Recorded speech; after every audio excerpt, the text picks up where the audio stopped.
दोस्तों नमस्कार, मेरा नाम है डॉक्टर के पांडे और आपका इस चैनल पे बहुत बहुत स्वागत है।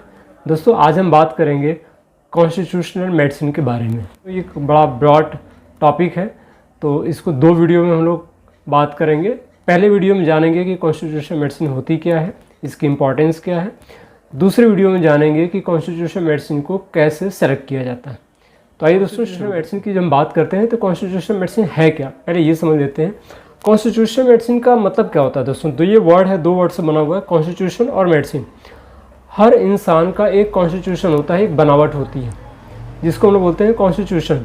जैसे कुछ लोग होते हैं जो कि बड़े लंबे होते हैं, कुछ लोग होते हैं हेल्दी होते हैं, कुछ लोग दुबले पतले होते हैं, कुछ लोग होते हैं कि मीडियम साइज़ के होते हैं। सबकी पसंद अलग अलग होती है। किसी को नमकीन खाना पसंद होता है, किसी को मीठा पसंद होता है, किसी को ठंडी हवा अच्छी लगती है, किसी को ठंडी हवा में तकलीफ़ बढ़ जाती है, किसी को गर्म कमरा अच्छा लगता है, किसी को गर्म कमरे में घुटन सी होती है, किसी को खुली हवा अच्छी लगती है, कोई बहुत ज़्यादा खर्चीला होता है, कोई कम खर्चीला होता है, किसी को गुस्सा ज़्यादा आता है, किसी को गुस्सा बहुत कम आता है, किसी की कंडीशन ऐसी होती है कि वो लोगों से मिलना जुलना पसंद करता है। कुछ लोग होते हैं कि जो बड़े इंट्रोवर्ट होते हैं, मतलब खुद में रहना पसंद करते हैं, उनको बहुत ज़्यादा मिलना जुलना पसंद नहीं होता। तो ऐसी बहुत सी चीज़ें होती हैं जो कि एक इंसान का कॉन्स्टिट्यूशन बनावट से, शारीरिक से नहीं, पूरी तरफ से एज ए होल सबको डिसाइड करता है। तो दोस्तों ये सारा कुछ मिला करके, और इसके अलावा भी बहुत सारी चीज़ें होती हैं जिसको मिला करके एक इंसान का कॉन्स्टिट्यूशन बनता है। हर इंसान का अलग अलग कॉन्स्टिट्यूशन होता है, ठीक है। कोई बहुत जलसी होता है, कोई बहुत हंसमुख होता है।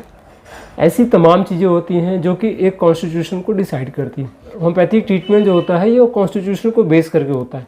मतलब क्योंकि ज़्यादातर लोग जो होम्योपैथिक में आते हैं तो किस लिए आते हैं, उसका कारण क्या होता है। होम्योपैथिक दवा एक तो कि जो भी बीमारी है उसको जड़ से दूर कर देगी। तो अब वैसी कंडीशन में अगर हमको जड़ से किसी बीमारी को दूर करना है तो हमको डेफिनेटली कॉन्स्टिट्यूशन मेडिसिन पर जाना पड़ेगा। और कॉन्स्टिट्यूशन मेडिसिन को सेलेक्ट करने के लिए टाइम लगता है। आप किसी डॉक्टर पास जाते हैं, डॉक्टर आपसे तमाम सवाल पूछते हैं। आप करीब कभी कभी जो केस टेकिंग होती है, अगर कॉन्स्टिट्यूशनल मेडिसिन फाइंड आउट की जाती है तो वहाँ पे 15-20 मिनट से लेकर के कभी कभी आधे घंटे 1-1 घंटे तक चला जाता है। तो एक लेंदी प्रोसेस होता है, लंबा प्रोसेस होता है। उसके बाद तब आपका कॉन्स्टिट्यूशन डिसाइड होता है कि आपका एक्चुअल में कॉन्स्टिट्यूशन है क्या।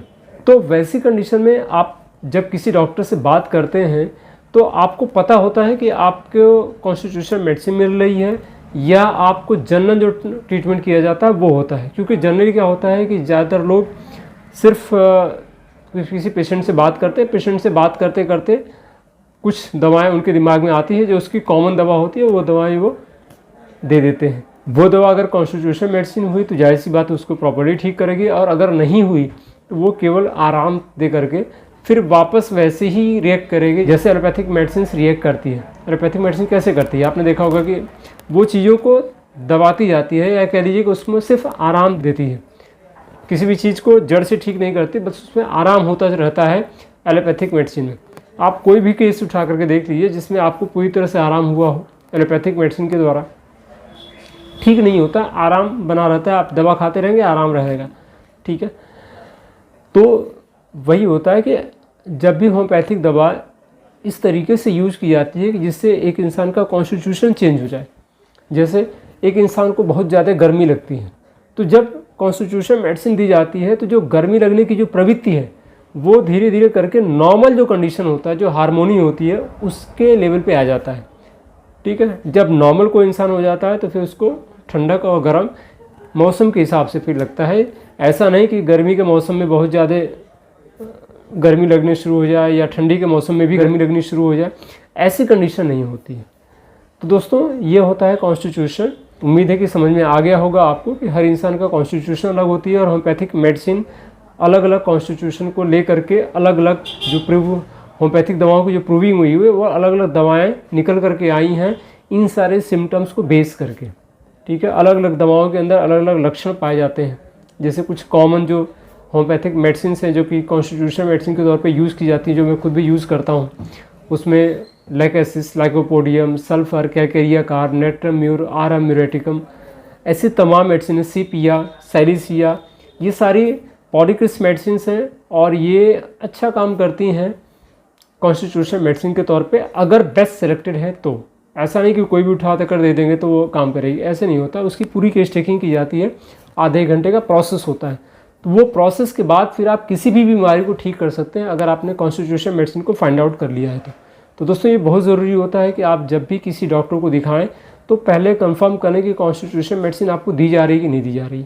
और उसका पता कैसे चलेगा, जब आपको देखेंगे कि डॉक्टर आपसे करीब 15-20 मिनट आधे घंटे की जो पूछताछ करते हैं, तो वहाँ से पता चलता है कि आपके बारे में सारी डिटेल उनके पास में है। आपका मेंटल सिम्टम, आपका फिजिकल सिम्टम, आपका जो बीमारी का सिम्टम है, वो सारा कुछ ले करके उसका कंक्लूजन निकाल करके तब डॉक्टर अगर आपको कोई दवा देता है तो वो समझिए कि आपका कॉन्स्टिट्यूशन मेडिसिन है। बात हुई कॉन्स्टिट्यूशन मेडिसिन के बारे में। उम्मीद करता हूँ कि ये जानकारी आपको अच्छी लगी होगी। जानकारी अच्छी लगी तो उसको लाइक करिए, अपने दोस्तों में शेयर करिए, ताकि वो लोग भी जानकारी लें कि एक्चुअल में कॉन्स्टिट्यूशन मेडिसिन क्या होती है। चैनल पे नए हैं दोस्तों तो सब्सक्राइब जरूर कर लीजिएगा, नोटिफिकेशन बिल्कुल दबा दीजिएगा। अगर वीडियो पसंद आए तो लाइक करिएगा, शेयर करिए अपने दोस्तों में, और कमेंट करके जरूर बताइए कि आगे आपको किस टॉपिक पे वीडियो चाहिए, या आपको अगर अच्छा लगा तो क्या अच्छा लगा। फिर मिलते दोस्तों एक और इन्फॉर्मेटिव वीडियो में, तब तक अपना ख्याल रखिएगा। जय हिंद, जय भारत दोस्तों।